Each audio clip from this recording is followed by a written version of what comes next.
नमस्कार, मैं मनोज कुमार सिंह, आप देख रहे हैं भारत न्यूज। आज मसौढ़ी विधानसभा क्षेत्र के महागठबंधन के उम्मीदवार और वर्तमान विधायिका श्रीमती रेखा देवी ने धनरुआ और मसौढ़ी प्रखंड में कार्यालय का उद्घाटन किया।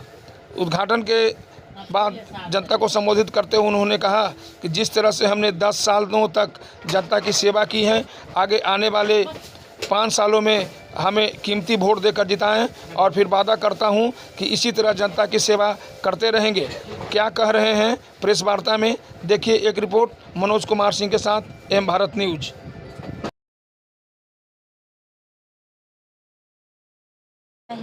जहां की पूरे नगर से कचरा उठा करके वहां स्टॉक में रखा जाए, लेकिन मसौढ़ी में आज नहीं। हम लोग कई बार विधानसभा में भी आवाज़ उठाए हैं कि कचरा हर जगह, कचरा रोड पर बिगा जाता है, जिससे हमारे जितने भी जनता मालिक हैं और जो आते हैं मार्केट में, कचरा बिकने का जब विरोध किया गया तो उनके ऊपर केस ला दिया गया। इसके बारे में आप क्या कहना चाहते हैं? देखिए, कचरा बिकने पर विरोध किया और केस यही ना हो रहा है। सरकार में जो लोग गलती कर रहे हैं उनको पर केस नहीं होता है, और जो लोग बेचारा सही काम कर रहे हैं उनको बुला करके हाथ में बोतल थमा करके केस किया जाता है और जेल में अंदर भेजा जाता है।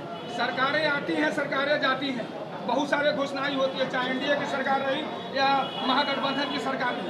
लेकिन जब हम लोग का उम्र 50 साल हो गया, 30 सालों से हमने देखा है कि किसान के हित की बात कोई सरकार नहीं करती है। क्या कहना चाहेंगे अगर गठबंधन की सरकार बनती है तो?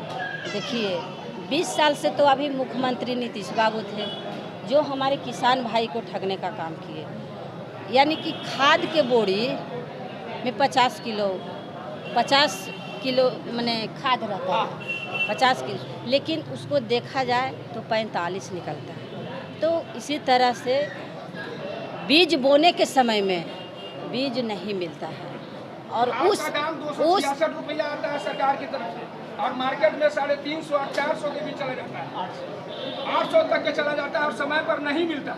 समय पर नहीं मिलता है। आप जनप्रतिनिधि रहने के यहाँ 10 सालों से हैं और आपसे आग्रह होगा, जनता के तरफ से हम पत्रकार लोग आग्रह करते हैं कि इसके ऊपर कमांडिंग आपको करनी होगी कि खाद की लाइसेंस कहाँ है और कितने में बेच रहे हैं, इसके बारे में। बिल्कुल बिल्कुल, जब हम लोग के सरकार में हम लोग की सुनता है कौन? जब हम लोग बात उठाते हैं कि इस तरह से क्षेत्र में होता है, किसान को सही समय पर बीज नहीं मिलता है और वह बीज को छिपा करके स्टॉक में रख करके आप ब्लैक से बीज देते हैं, काला मार्केट करते हैं। याज नहीं होते आ रहा है, हमारे किसान भाई तो ठगाते आ रहे हैं। कहाँ मिलता है?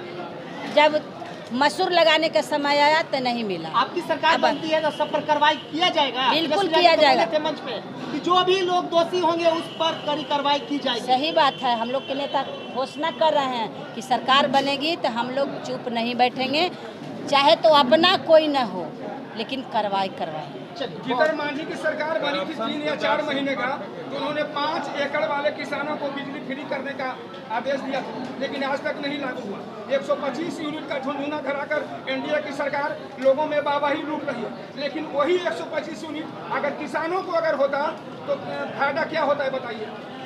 देखिए, 100-125 यूनिट जो बिजली फ्री हुआ है वो खाली जनता के वोट को लुभाने के लिए हुआ, अभी तक क्लियर नहीं है। अभी तक क्लियर नहीं। यहाँ के लोग आपसे आशान्वित हैं और लगता है कि यहाँ के लोग का भी कुछ कहना है। पत्रकारों के माध्यम से वो लोग कहते हैं कि हमें उम्मीद है कि जब आप विधायक बनेंगी तो किसानों के हित के लेकर के विधानसभा में बराबर आवाज ऊंचा करने की कोशिश करेंगे।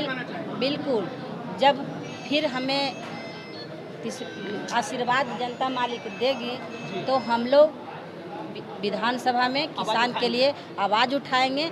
हम लोग के नेता प्रतिदिन कह रहे हैं कि जो करप्शन है बिहार में, जो भ्रष्टाचार है, उसको हम जड़ से हटाने का खत्म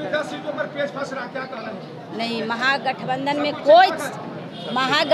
में कोई सीट नहीं फंस रहा है। अभी ना हमारे एक नेता बोले कि कोई सीट नहीं फंस रहा है, हम लोग देर से आए लेकिन दुरुस्त है, कोई कहीं टिप्पा टिप्पणी करने का बात नहीं। हम लोग सारे लोग गठबंधन एक हैं और सब लोग मिलजुल कर क्षेत्र में उतर रहे हैं। आपकी सरकार आ रही है?